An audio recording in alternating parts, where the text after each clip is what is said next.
CM Chandrababu మీడియాతో మాట్లాడుతున్నారు. విజయవాడలోని కమాండ్ కంట్రోల్ కేంద్రం నుంచి ప్రత్యక్ష ప్రసారం ద్వారా చూద్దాం.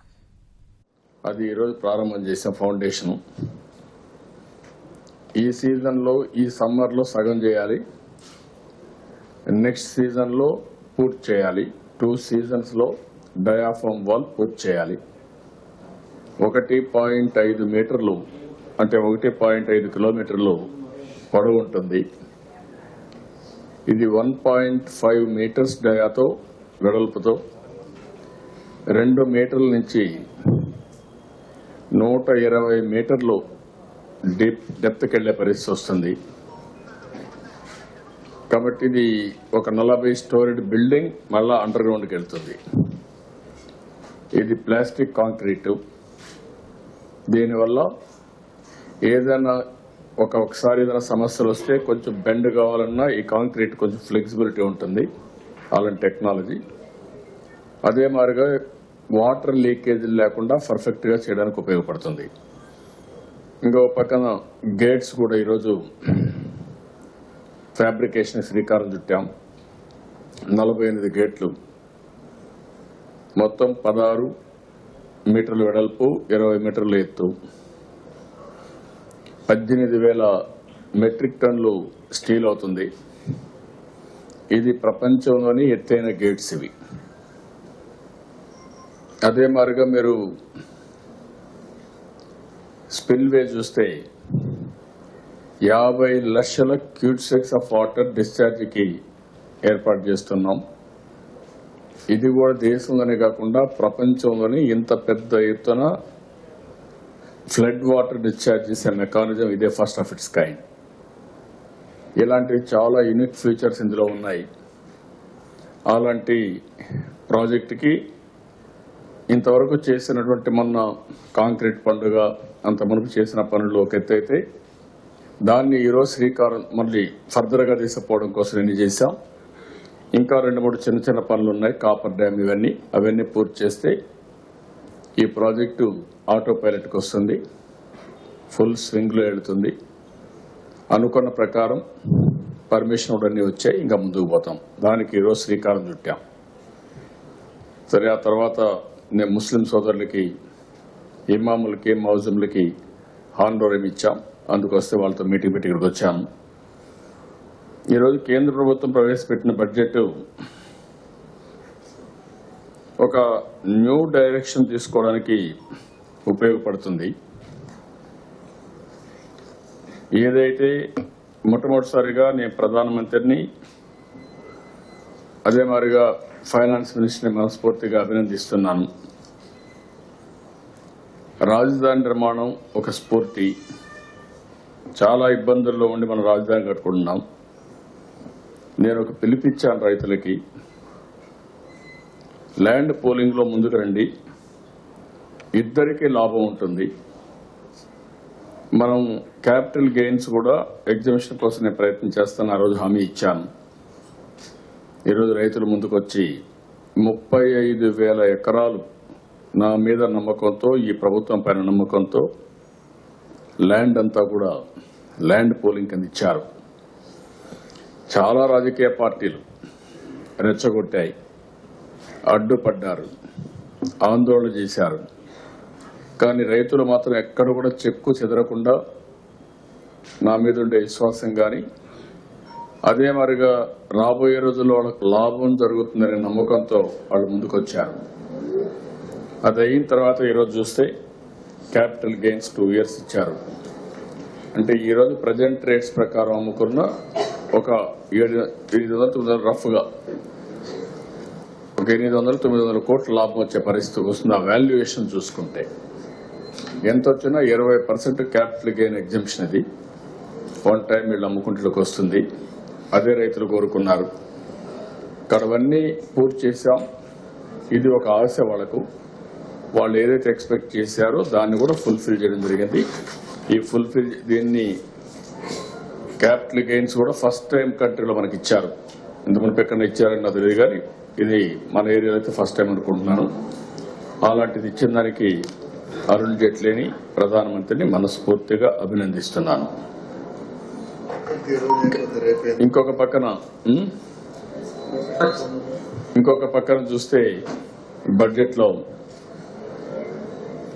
కొన్ని నిర్ణయాలు ఏవైతే ఉన్నాయో ఇవి కొద్దిగా దీర్ఘకాలికంలో కూడా ఉపయోగపడే నిర్ణయాలు కూడా కొన్ని తీసుకున్నారు. నేను మన విషయాలు వచ్చిన మళ్ళీ నేను మాట్లాడతాను. మన విషయాలకు వచ్చినప్పుడు ఇంకొకటి కూడా సెంట్రల్ యూనివర్సిటీ, గిరిజన యూనివర్సిటీ 2 బిల్లు తేవాలి. అయితే ఈసారి బడ్జెట్లో సెంట్రల్ యూనివర్సిటీకి 7 కోట్లు పెట్టారు, గిరిజన యూనివర్సిటీకి 5 కోట్లు పెట్టారు. ఇకపోతే మిగిలింది మీరు చూస్తే గిరిజన బడ్జెట్లో ఏదైతే నేను కొన్ని ఇంపార్టెంట్ ఇష్యూస్ అన్ని కూడా ఇచ్చాము. డిజిటల్ ఎకానమీ కింద నేను కొన్ని రికమెండేషన్లు ఇచ్చాము. ఇవన్నీ కూడా ఒకటి, ఈ పేమెంట్స్ అన్ని కూడా డిజిటల్ ఎకానమీకి, క్యాష్ కరెన్సీకి 2 కంపేర్ చేసుకుంటే డిజిటల్ ఎకానమీకి ఇచ్చేదాని మీద అడ్వాంటేజెస్ ఉండాలని ఒక రికమెండేషన్ ఇచ్చాం. థీమ్, అది సెంట్రల్ థీమ్. దానిపైన ఈరోజు మీరు చూస్తే ఒకటి పేమెంట్స్ రెగ్యులేటరీ బోర్డు ఒకటి మేము కూడా అది చెప్పాం. ఏదైనా సెటిల్మెంట్ సిస్టమ్స్ వచ్చినా పేమెంట్స్ అని సూపర్వైజ్ చేయడం, ప్రమోట్ చేయడానికి ఎస్టాబ్లిష్ చేయమన్నాం. ఇది పేమెంట్స్ రెగ్యులేటరీ బోర్డు ఒకటి ఎస్టాబ్లిష్ చేశారు. రెండోది యూపీఐ, యుఎస్ఎస్డి, ఆధార్ పే, దీనివల్ల మొత్తం ఇది చేయమన్నాం. అది కూడా ప్రోత్సహించే విధంగా కొన్ని విషయాలు మెన్షన్ చేశారు.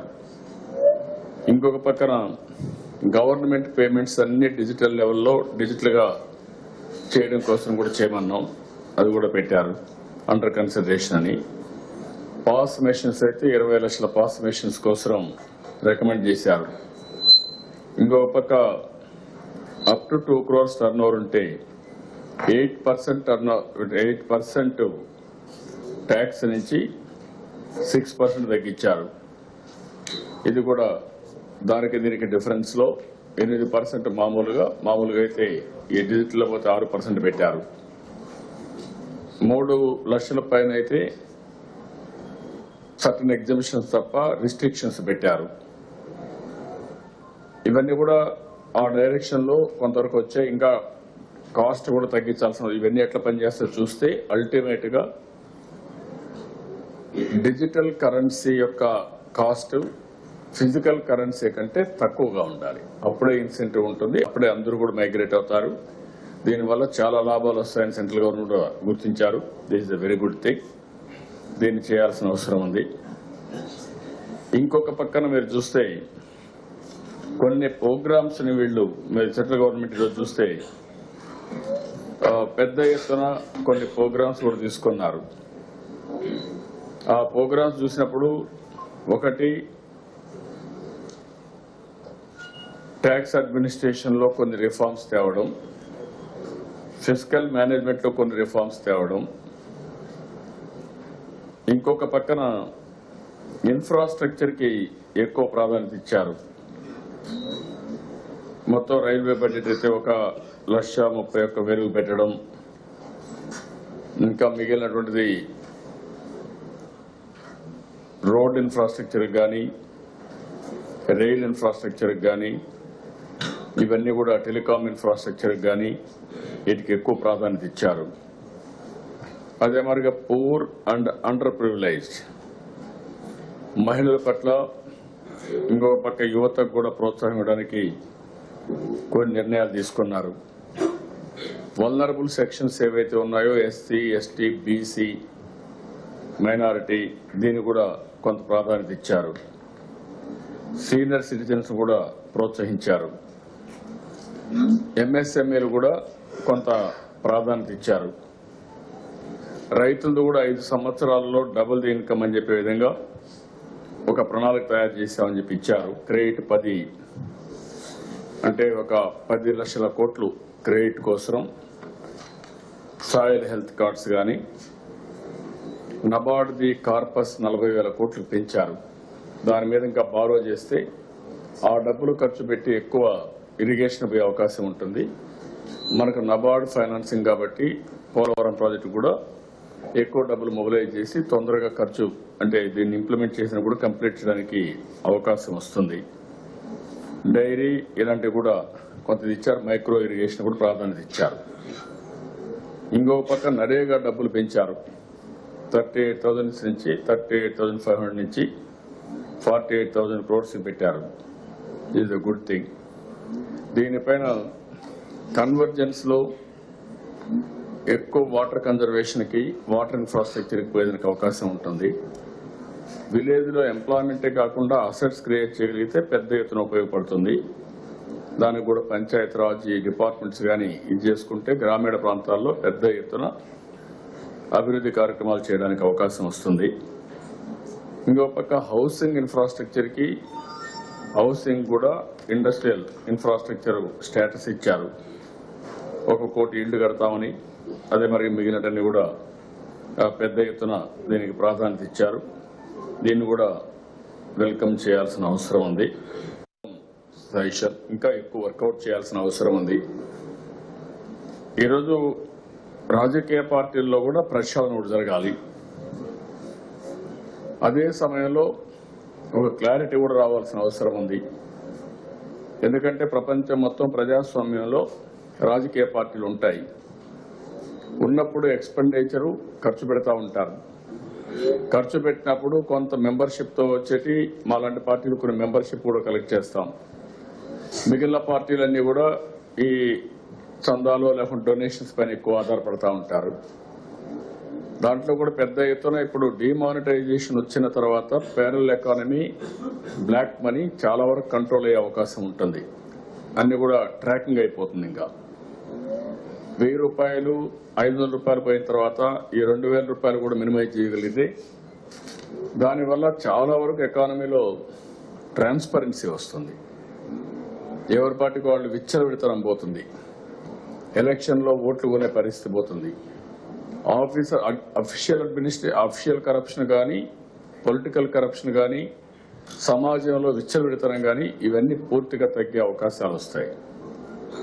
అయితే ఇక్కడికి వచ్చినప్పుడు పొలిటికల్ ఎక్స్పెండిచర్ వచ్చినప్పుడు 20,000 రూపాయలు కాకుండా అప్ టు 2,000 రూపాయల వరకు అకౌంట్స్ అడిగే పరిస్థితి ఉండదు.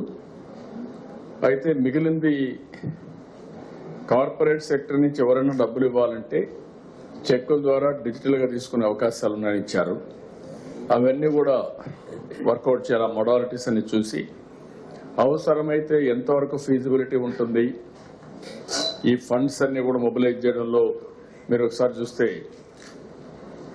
ఒక్కొక్కసారి మీరు పెట్టిన దానిపైన ఇంకా మనం అవసరమైతే ఫీజిబిలిటీ గవర్నమెంట్ ఏమన్నా స్టేట్ ఫైనాన్సింగ్ ఎలక్షన్స్కి ఇస్తామా, ఇంకా టైం తగ్గిస్తామా, టైం తగ్గించి డబ్బులు ఖర్చు పెట్టేది. ఎందుకంటే 5 సంవత్సరాలు సర్వీస్ చేస్తా ఉంటే ఎలక్షన్లకు విచ్చలవిడిగా టైం పెట్టుకొని 3 వారాలు 5 వారాలు ఇన్ని పెట్టాల్సిన అవసరం లేదు.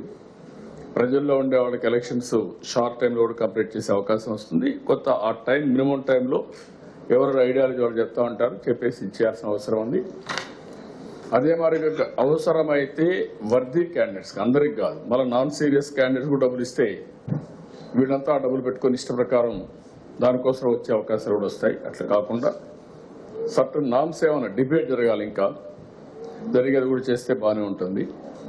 అదే సమయంలో నిన్న ప్రెసిడెంట్ ఆఫ్ ఇండియా మాట్లాడినప్పుడు ఏకకాలంలో అన్ని ఎలక్షన్స్ పెట్టాలని కూడా ఒక ప్రతిపాదన పెట్టారు. That is a very good thing. ఎందుకంటే ఇండియాలో మీరు చూస్తే ఎప్పుడు ఎలక్షన్లే. We are working only for elections, not for people. 5 ఏళ్ళకి ఒకసారి మ్యాండేట్ ఇస్తే 3 నెలలకు ఒకసారి 6 నెలలకు ఒకసారి ఒక బై ఎలక్షన్లు వస్తూ, లేకుంటే ఇంకొక ఎలక్షన్లు వస్తూ, ఒక స్టేట్ ఎలక్షన్స్ వస్తూ ప్రతి ఒక్కసారి ఎలక్షన్ కోసం భయపడి పనిచేయాల్సి వస్తుంది. అంటే దీర్ఘకాలిక ప్రయోజనాలు వదిలిపెట్టి ఎన్నికలు దీనికోసమే పనిచేసుకుంటూ ఒక ఎన్నిక ఓడిపోతే అక్కడి నుంచి అన్సర్టనిటీ, ఒక ఎన్నిక గెలిస్తే మళ్ళా పెద్ద దానికి ఊపు, ఇలాంటివన్నీ వస్తూ ఉంటాయి. అట్లా కాకుండా అన్ని ఎలక్షన్స్ ని యూనిఫామ్ గా పంచాయతీ ఎలక్షన్స్ దగ్గర నుంచి, మున్సిపల్ ఎలక్షన్స్ దగ్గర నుంచి ఎమ్మెల్యే ఎంపీ ఎలక్షన్స్ వరకు అన్ని ఒకటిగా రావాలి. మనది మోర్ ఆర్ లెస్ యూనిఫామిటీ ఉంది మన రాష్ట్రం. ఇంకొంచెం ఫైన్ ట్యూనింగ్ చేసుకుంటే మన రాష్ట్రం ఒక మోడల్గా తయారయ్యే అవకాశం ఉంటుంది. ఎందుకంటే 1 yearలో ఎలక్షన్స్ అన్ని పూర్తి చేసి 5 ఏళ్లు మరి 4 ఏళ్లు మనం ఓన్లీ డెవలప్మెంట్ పైన ఫోకస్ చేసే అవకాశం ఉంది. ఇది కూడా చర్చ చేయాల్సిన అవసరం ఉంది సీరియస్గా. అందరం కలిసి పనిచేస్తే ఏ 1-2లో ఉంటాం, నాట్ ఈవెన్ 3. అలాంటి అవకాశాలు ఉండే దేశం. ఇవన్నీ కూడా ఆ డైరెక్షన్లో కానీ మనం ఆలోచించగలిగితే బ్రహ్మాండమైనటువంటి ఫలితాలు మనకు వచ్చే అవకాశం ఉంది. సరే, మన స్టేట్కి వచ్చినప్పుడు మన ఇబ్బందులు మనకున్నాయి. I'm very clear on that. ప్రత్యేక హోదా బదులు ప్యాకేజ్ ఇస్తానంటే ఎందుకు ఒప్పుకున్నా అంటే, ఏదైతే ప్రత్యేక హోదా ఏవైతే ఉన్నాయో ఆ బెనిఫిట్స్ అన్నీ కూడా స్పెషల్ ప్యాకేజీలు ఇస్తామని ఒప్పుకున్నారు కాబట్టి అవన్నీ తీసుకొని మనం డెవలప్ చేసుకుంటూ ముందుకు పోవాల్సిన అవసరం ఉంది. That is the reason I accepted. That is very clear. ఎవరన్నా మాట్లాడితే అది రాజకీయం కోసం మాట్లాడడం తప్ప ఇంకోటి కాదు. అది వీలైన తొందరలో ఇచ్చి మనకు లైన్ ఆఫ్ క్రెడిట్ కూడా తొందరలో పెట్టగలిగితే మన పనులు మనం చేసుకుంటూ అభివృద్ధి చేసుకుంటాం. సార్, క్లారిటీ వచ్చింది. Railway zone promise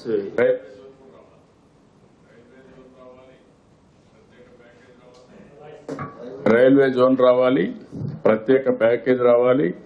deficit finance ఏదైతే మనకు 16,000 కోట్లలో కొంత ఇచ్చారు, 4,000 కోట్లు, 3,500 కోట్లు ఇచ్చారు, మిగిలిన డబ్బులు రావాలి. ఇవి సమాధి ఇష్యూస్ ఇంకా మనం క్లియర్ చేయాల్సిన అవసరం ఉంది. పెట్రో కారిడార్ని ఇచ్చేసారు, అయిపోయినది, వచ్చేసింది. ఇప్పుడు స్టీల్ ప్లాంట్ అలాంటి కొన్ని రావాలి, ఇంకా కొన్ని ఇన్ఫ్రాస్ట్రక్చర్. అంతేగాని పెట్రో కారిడార్ నిన్న మనం సంతకాలు పెట్టాం. ఒక 1,40,000 కోట్లకి ఓఎన్జీసీ, హెచ్పిసిఎల్ మనం సంతకాలు పెట్టాం. ఇంకా ఎక్కువ వచ్చే అవకాశం ఉంది, బయట కూడా ఇన్వెస్టర్స్. సార్, వెనుకబడిన జిల్లాలకి లాస్ట్ ఇయర్ 50 crores చొప్పున ఇచ్చారు. ఇప్పుడు ఈ ఏడు ఇచ్చారా లేదా? అది కూడా ఇస్తారు. అదంతా అగ్రి, దానికి ఒప్పేసుకున్నారు. 5-6 years ఇస్తామని ఒప్పుకున్నారు. ఇప్పుడు 3 ఏళ్ళు ఇచ్చారు, ఇంకా 3 ఏళ్ళు ఇస్తారు. ఏకకాలంలో ఎలక్షన్స్ అనేటివి గతంలో చాలా చోట్ల సైకిల్కు మోటార్ సైకిల్కు అర్థం గుర్తించకుండానే ఓట్లు వేసినారు. అట్లా చాలా నియోజకవర్గం. ఏకకాలంలో అంటే ఒకేసారి కాదు. ఇప్పుడు మనం పెట్టినప్పుడు మనకి పెద్ద ప్రాబ్లమే రాలేదు. అలాంటివి ఉంటే సింబల్స్ లో మనం ఇది తీసుకోవాలి తప్ప 2 ఎలక్షన్స్ మనకు కలిపి పెట్టారు. మనం కలిపి పెడితే అక్కడ పెద్ద ప్రాబ్లమ్స్ రాలన్నారు.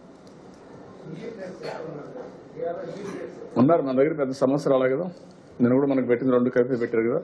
దానికంటే ముందు పంచాయతీ ఎలక్షన్ మనకు కలిసి పెట్టారు. మనం పంచాయతీ ఎలక్షన్లు, మున్సిపల్ ఎలక్షన్స్ 3 నెలలకు మునుపు, 6 నెలలకు మునుపు అయిపోయినాయి. దాని మీద ఏవైతే నాన్ సింబల్ పెట్టారో ఎలక్షన్ రిజల్ట్స్ అనౌన్స్ చేశారు. సింబల్ పెట్టినట్టు కోర్టులో స్టే ఇచ్చి మన ఎలక్షన్స్ అయిన తర్వాత ముందు అనౌన్స్ చేశారు, తర్వాత మన ఎలక్షన్ రిజల్ట్స్ వచ్చాయి. అట్లా ఎక్కడికక్కడ. సార్, మన క్యాపిటల్ కి ఏమీ అనౌన్స్మెంట్ లేదు, క్యాపిటల్ కన్స్ట్రక్షన్ సంబంధించి. అలాగే దానికి కూడా వాళ్ళు కొంత డబ్బులు ఇస్తామని ముందుగా అగ్రి అయ్యారు. క్యాపిటల్ కి ఎంత డబ్బులు ఇస్తామని 2,500 కోట్ల రూపాయల ధరకు అగ్రి అయ్యారు. ఇప్పుడు క్యాపిటల్ గెయిన్స్ ఇచ్చారు. ఎందుకంటే సార్, 4th బడ్జెట్ ఇది, ఇంకా ఒకటే బడ్జెట్ ఉంటుంది. ఇంకా మనం ఎలా ఎర్లీగా తెచ్చుకోవడానికి ఏం చేస్తాం? రైల్వే జోన్ బాగా సెంటిమెంట్ అయింది అక్కడ. No, we are very clear. Railway zone ఇవ్వాలి, డెఫిసిట్ ఫైనాన్స్ ఇవ్వాలి. ప్యాకేజ్ ఏదైతే చెప్పారో ఆ ప్యాకేజ్ ఇమీడియట్ గా కేబినెట్ లో పెట్టి చట్టబద్ధత ఇచ్చి అమలు చేయాలి. ఇవన్నీ ఇంకా 2.5 years మనకు కూడా టైం ఉంది. అందుకే నేను అడిగింది ఏంటంటే, ఒకవేళ మనం మొత్తం ఖర్చు పెట్టలేకపోయినా మళ్ళీ భవిష్యత్తులో ఉపయోగపడాలి కాబట్టి జీవో కేబినెట్ లో పెట్టి జీవో ఇష్యూ చేయమంటున్నాను. అది కంటిన్యూ అవుతుంది. ఆ డబ్బుల్ని కంటిన్యూ చేసుకుంటూ ఉపయోగించుకుంటూ ముందుకు పోతాం.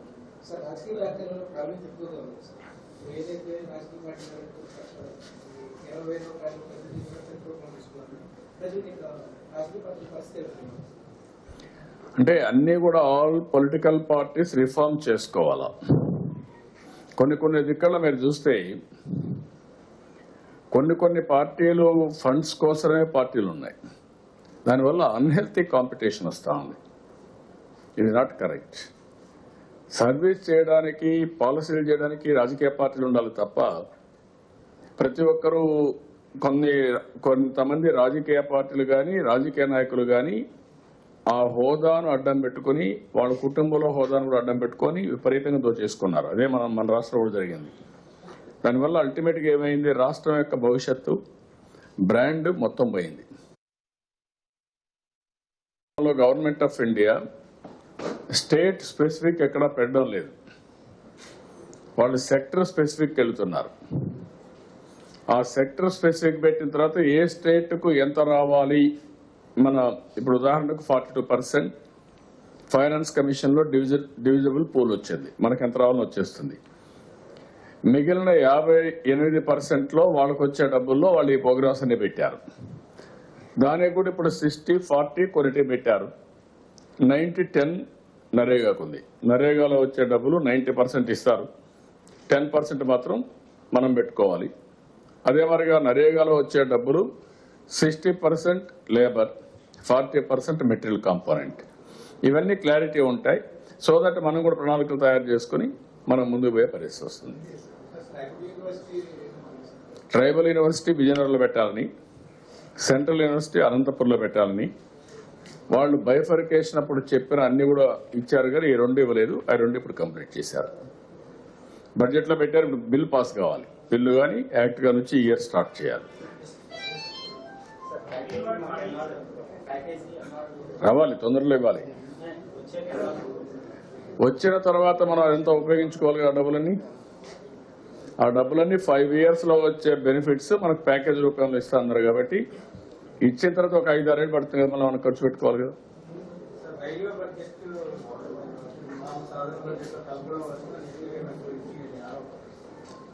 అంటే రకరకాలుగా మాట్లాడుతూ ఉంటారు.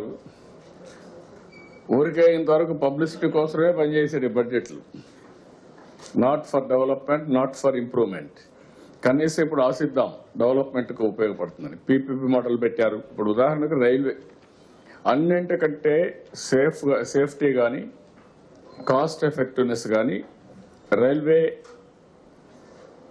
రవాణా సదుపాయం బెస్ట్. ఆ తర్వాత రోడ్డు, తర్వాత విమానాలు. ఇప్పుడు ఇన్లాండ్ వాటర్ వేస్ కూడా దానికంటే కాస్ట్ ఎఫెక్ట్ ఉంటాయి. అలాంటిది బ్రిటిష్ వాళ్ళు చేసింది తప్ప మనం ఏం చేసాం? ఒక్కొక్క ప్రాజెక్ట్ 20 ఏళ్ళు, 30 ఏళ్ళు, 10 ఏళ్ళు.